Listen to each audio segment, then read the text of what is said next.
வணக்கம். இது நியூஸ் 24 தமிழ். நான் உங்கள் தொகுப்பாளர். இப்போது முக்கிய செய்திகள்.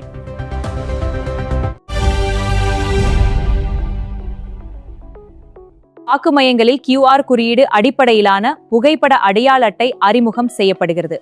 தேர்தல் ஆணையம் அதிரடி நடவடிக்கை. மதுரையில் நடிகர் ரஜினி கோவிலில் 16 வகையான பொருட்களை கொண்டு சிறப்பு அபிஷேகம் நடைபெற்றது.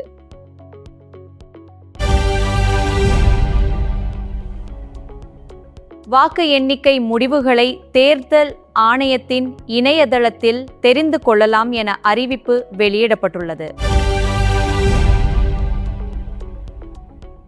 சென்டிமெண்ட் காட்சிகள் நிறைந்த குடும்ப பொழுதுபோக்கு படத்தில் நடிக்க ஆசை என நடிகை ஸ்ரீலீலா தெரிவித்துள்ளார். ரியோ ராஜ் தயாரிக்கும் பிரவுன் மணி படத்தை கதிரவன் சம்பத் எழுதி இயக்குகிறார்.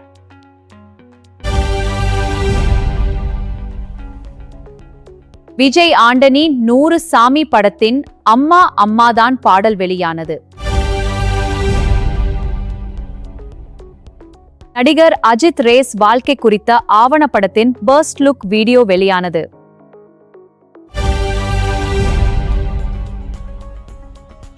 ராம் சரணின் பெத்தி படத்தின் புதிய ரிலீஸ் தேதி அறிவிக்கப்பட்டுள்ளது. தனுஷின் கர திரைப்படம் 2000க்கும் அதிகமான திரைகளில் வெளியாகியுள்ளது. விஜய் புகைப்படத்துடன் சின்னத்தம்பி உன்ன நம்பி இந்த நாடு பாடலை பகிர்ந்தார் இளையராஜா.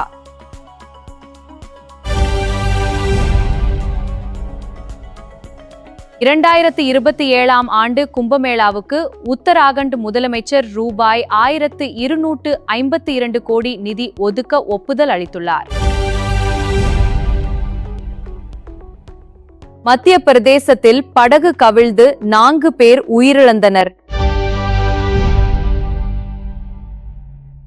கேரளாவில் கடந்த 2 வாரங்களில் பாம்புக்கடி மரணங்கள் 3 குழந்தைகள் உள்பட 10 உயர்ந்துள்ளது.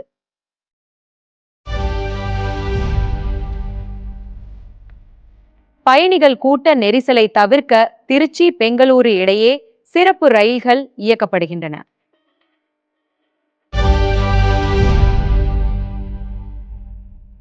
அமெரிக்காவில் இந்திய வாலிபர் ஒருவர் தற்கொலை செய்து கொண்டார். போலீசார் தீவிர விசாரணை மேற்கொண்டுள்ளனர்.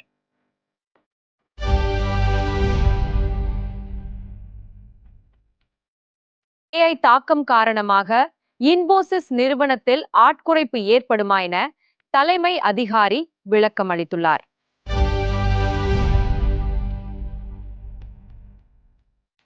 கச்சா எண்ணெய் மூலம் ஈரானுக்கு வருமானம் வருவதில்லை என அமெரிக்க அதிபர் டிரம்ப் கூறினார்.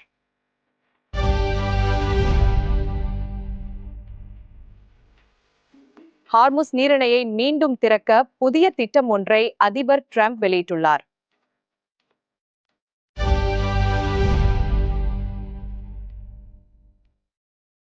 வணிக சிலிண்டர் விலை உயர்வை திரும்பப் பெற வேண்டும் என ஜோதிமணி MP வலியுறுத்தினார்.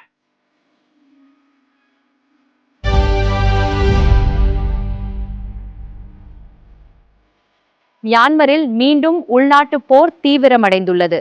இராணுவத்தின் கை ஓங்குகிறது.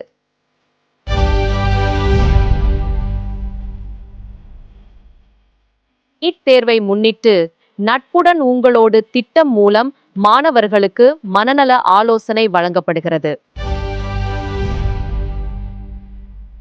திருச்சியில் தமிழக வெட்டிக் கழகம் அலுவலகத்திற்கு தீ வைத்த மர்ம நபர்கள் மீது போலீசார் தீவிர விசாரணை மேற்கொண்டுள்ளனர். IPL பெரிய சாதனையை படைக்க சூரியவன்ஷிக்கு இன்னும் 6 சிக்சர்களே தேவை. நாமக்கல் மண்டலத்தில் முட்டை கொள்முதல் விலை 535 காசுகளாக இருந்து வருகிறது. IPL டெல்லி அபார பேட்டிங்கில் அசத்தி ராஜஸ்தானை 7 விக்கெட் வித்தியாசத்தில் வீழ்த்தியது. 10ஆம் வகுப்பு மாணவிக்கு பாலியல் தொல்லை கொடுத்த தனியார் பள்ளி ஆசிரியர் கைது செய்யப்பட்டார்.